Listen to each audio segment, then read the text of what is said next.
Hello, everybody. Welcome to the Catch Up Sports Podcast. I hope you're all having a fantastic day.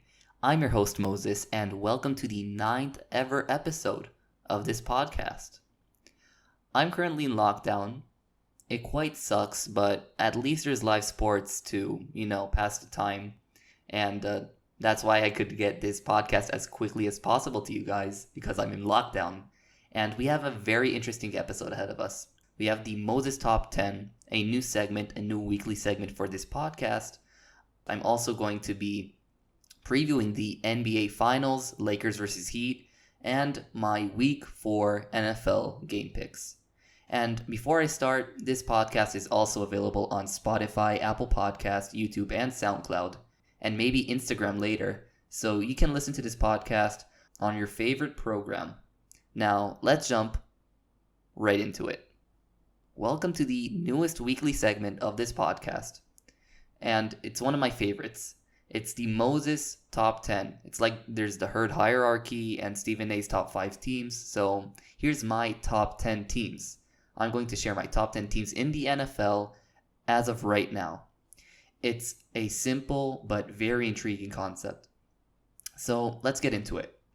My 10th ranked team in the NFL right now is the Los Angeles Rams. The Rams are way better than I expected them to be this season. This week against the Bills, they had a very impressive double-digit comeback and had the lead with less than a minute in the fourth. Even though they lost the game, it was very impressive against a fellow playoff caliber team. So the Rams are my 10th ranked team. Number 9 is the Arizona Cardinals. Yeah, they had a fluky, ugly, bad loss to the Lions. Kyler Murray threw 3 interceptions, and they barely lost due to a game-winning field goal with no time remaining. I'm not concerned about the Cardinals. And also, the Lions are a sneaky good football team this season. And they should be 2-1 if DeAndre Swift didn't drop the pass Week 1. The 8th team is the Tennessee Titans. The Titans continue with their momentum from the last playoff run, beating the Vikings that look like they figured out their offensive problems to advance to 3-0. I would rank them higher, but the Titans need to figure out their run defense. Giving up 181 yards to Dalvin Cook is unacceptable. My 7th team is the Buffalo Bills. Josh Allen added another 300-plus yard game to his resume this season, a very impressive start of the season for him. And they beat a fellow top 10 team in the Rams in the final seconds with a go-ahead touchdown. This team is mentally tough, with the ability to throw and run the ball effectively. If the stars line perfectly, they might be a serious team in January. The 6th team is the New England Patriots. Ignoring the fact that I'm still very impressed from last week's performance versus the Seahawks, this week Cam Newton didn't play well. Only 162 yards, a touchdown and an interception, and they still beat a Raiders team who beat the Saints last week by 16 points. They deserve to be in the top 10. My 5th team is the Tampa Bay Buccaneers. Tom Brady had his first great game in a Bucs uniform. 297 yards, 3 touchdowns, 0 interceptions. And by the eye test, Brady is getting comfortable in this new offense by the week. Brady and his star power receivers look like they are on the same page. And that's scary to all NFC teams who are playoff contenders. My 4th ranked team, the Baltimore Ravens. The Ravens' performance Monday night was underwhelming and disappointing. If this team is considered to be one of the best teams in the league, they need to play up to their competition. They were outplayed, outcoached by the Chiefs. The problem of this team, and my main concern, is this team is one-dimensional. The Ravens know to play with a lead and run the ball down the field. But when their opponent has a huge lead on them, they can't pass the ball effectively. Lamar Jackson is less than a threat when he has to pass the ball. On Monday night, he had less than 100 passing yards when the Chiefs were leading for the entire game. When you're a team that is one-dimensional, then the opposing team has a blueprint on how to beat the Ravens. Get an early lead and force Lamar to throw the ball. Lamar is 20-0 when leading at half, and he's 0-6 when he's trailing at halftime. Think about that. Don't get me wrong, the Ravens are still a great team, the second best team in their conference, but they do deserve some backlash from Monday night's performance. My third team is the Seattle Seahawks. Russell Wilson is playing at an MVP form as of now. The game against the Cowboys, in my opinion, shouldn't have been that close if DK Metcalf didn't fumble on the goal line for a touchback when he was showboating. My only concern about the Seahawks is the lack of pass rush. But regardless, they're a great team and they're also a big threat coming January, especially if Russell Wilson stays healthy. My second team, drumroll please, the Green Bay Packers. Aaron Rodgers is the best he's been in years, capping another impressive performance in New Orleans Sunday night. The mind-blowing stat, in my opinion, about the Packers is that they scored 37 points on the Saints on Sunday. That's the fewest points they scored in a game this season. People were asking why didn't they draft a wide receiver in the first round? It doesn't look like it hurt this offense. They improved. My first team in my top 10 is pretty obvious. It's my Kansas City Chiefs. On Monday night, in the most important game of the season for both teams, in my opinion, according to seeding, the Chiefs totally outplayed the Ravens on all sides of the ball. Maybe instead of special teams, because they had a kickoff return for a touchdown. Jumping to a 17-point lead at half that the Ravens couldn't come back from. Patrick Mahomes was brilliant. 385 yards, 4 touchdowns, 0 interceptions. The Chiefs utterly embarrassed the second best team in their conference, one of the best teams in the league. And the scary thing is, they look even better than last season. The returning champions, the defending champions, look even better than last season. This is crazy. Do you agree with my top 10? Do you have any changes you want to make? Comment down below or DM me on Instagram or Twitter. I'd love to know. Let's have a chat. And also, before I forget, my honorable mention, the Pittsburgh Steelers. They have a nice 3-0 start. Big Ben looks solid. And the defense is continuing the tradition of a Steel Curtain-esque defense. But they're not in the top 10, in my opinion, because they don't have a definitive win against a good team. The Arizona Cardinals beat the 49ers before the injuries. Chiefs beat the Ravens. Packers beat the Saints, etc. The Steelers faced the Giants, Texans, and Broncos. All of these teams are 0-3. Next week, they have a matchup against the Titans. If they win that matchup, they're going straight into that top 10. Now, let's shift to this. The longest season in NBA history is coming to a very exciting end. The NBA Finals matchup is set. The Lakers versus the surprising Miami Heat. A typical NBA season lasts about 8 months. These two teams haven't faced each other since December 2019, over 9 months ago, more than an entire season. The Lakers, one of the favorites to make it all the way, did live up to the expectation, making it to the finals. The Heat, on the other hand, when the bubble started, they looked like a totally different team, a way better team. the lowest seed to reach the NBA Finals in recent memory.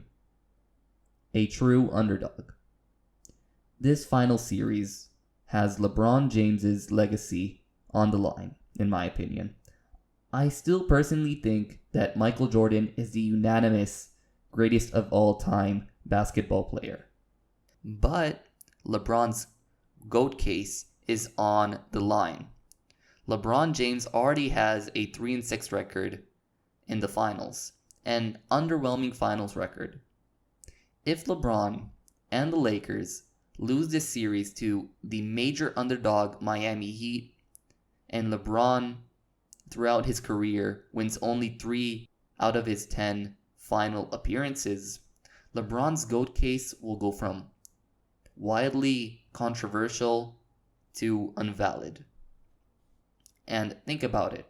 If they lose and you're at the barbershop and somebody talks about the GOAT case and brings up LeBron James, you're not going to be confused if he loses this final. And it's also intriguing to see how the Lakers will attack the Heat's zone defense. Most teams barely use zone defenses, but the Heat rely on it to an historic degree.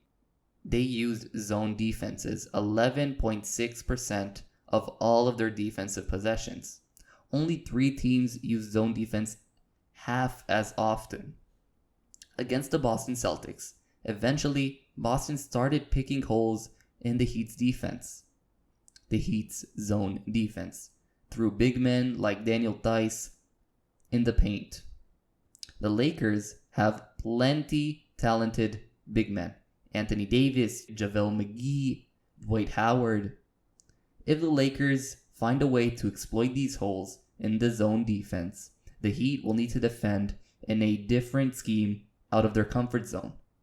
It'll also be interesting to see throughout this series if Miami's fourth quarter dominance will continue.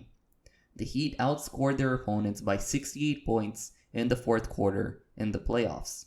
If this dominance continues, this clutch type of dominance, this might be the deciding factor in this finals series. Now, what's my prediction? My finals prediction. As much as I'd like the underdog Miami Heat to win the championship, I'm going to take the Lakers in 7 to win a championship since the 7-game final series versus the Celtics a decade ago. Let's move on to this. Welcome back to my weekly favorite segment, my weekly NFL game picks. Last week was an okay week. I went 10-5-1. The 1 is due to the Eagles tying with the Bengals somehow. My record now is 33-14-1, and we have an exciting week of football ahead of us. So let's jump into my picks. Oh, and before I forget, what are your weekly picks? Do you have any bold predictions? Comment down below. I'd love to know. Or DM me on Instagram or Twitter. Link is in the description. Now let's start with Thursday Night Football, Broncos at Jets. To be honest, it's the worst possible Thursday night primetime game we could have ever had. The worst team in the league versus the most injured team in the league. Really, to me, it's a 50-50 pick. And as you already know, if it's a 50-50 pick, I tend to choose the home team. So I'll pick the Jets to win their only game this season. Saints at Lions. I'm not impressed at all by the Saints. Drew Brees isn't living up to the hype. He isn't throwing the ball down the field. The Lions, on the other hand, coming off an impressive win in Arizona, and I think they'll upset the Saints this week. Chargers at Bucks. Justin Herbert was underwhelming, scoring only 16 points versus the Panthers, and the Buccaneers are in the zone, it looks like. So I'm picking the home team, Tampa Bay Buccaneers. Jaguars at Bengals. This game is in Cincinnati, and it's another 50-50 pick in my opinion. So I think Joe Burrow will get his first NFL career win. Vikings at Texans. The two unexpected 0-3 teams. It looks like the Vikings did figure out their offensive problems last week. And I still don't trust Bill O'Brien and the Texans. They can't run the ball. Their offensive line is horrific. So I'm picking the Vikings to get their first win this season. Seahawks at Dolphins. I think it's obvious. I'm picking the Seattle Seahawks in this one. Steelers at Titans. Two undefeated teams going at it. I hope this game will happen because the Titans had a mini COVID outbreak in their facility. So we'll see what happens. For the Steelers, it's the first real good team they faced this season. And still, I'll think the Titans will prevail as the home team. Browns at Cowboys. Damn. Now, this is an interesting matchup. These two teams, in my opinion, are pretty equal. The Cowboys have a trash defense while the Browns have a inconsistent offense. I'll pick the Cowboys, but I have a lot of doubt that they'll win this game. I really think the Browns can make the upset happen, even though the Browns have a better record. Cardinals at Panthers. I think the Cardinals will bounce back after a bad loss last week, and they'll bounce back against a rebuilding Panthers defense. Colts at Bears. I don't understand, how are the Bears undefeated? But luckily for the Bears, Nick Foles is starting this week, and I believe he'll lead this team to victory. Ravens at Washington. The Ravens will bounce back after a very bad loss versus Kansas City against Washington. Giants at Rams. The Giants look like the second worst team in the league. I'm picking the Rams, the home team. Patriots at Chiefs. Andy Reid versus Bill Belichick. The biggest mind game in American sports. Every time they face, it's a must-watch. I'll pick the Chiefs, the home team, to continue with their momentum. Bills at Raiders. The Bills look great, and they will continue to look great versus the Raiders, who had a very bad loss versus the Patriots last week. Sunday Night Football. Eagles at Niners. The 49ers have the injury bug. Almost their whole starting lineup is injured. But Nick Mullins did look very good against the Giants. And even with all the injuries that the 49ers have right now, I still think they'll beat a very disappointing Eagles squad. Last but not least, Monday Night Football, Falcons at Packers. The Falcons blew yet another 15-plus point lead in the fourth quarter. And their gift is to fall to 0-4 versus the best team in the NFC, the Green Bay Packers, at Lambeau Field. Again, what are your predictions? I'd love to know. DM me or type in the comments below. This is the end of the episode. Hope y'all enjoyed this episode as I enjoyed recording it. If you have a friend or a relative who's an American sports fan, spread the word of this podcast. Let's grow this community together as much as possible. Follow the podcast Instagram page and Twitter. Links in the description. My DMs are open. And yeah, I'll see you guys next time.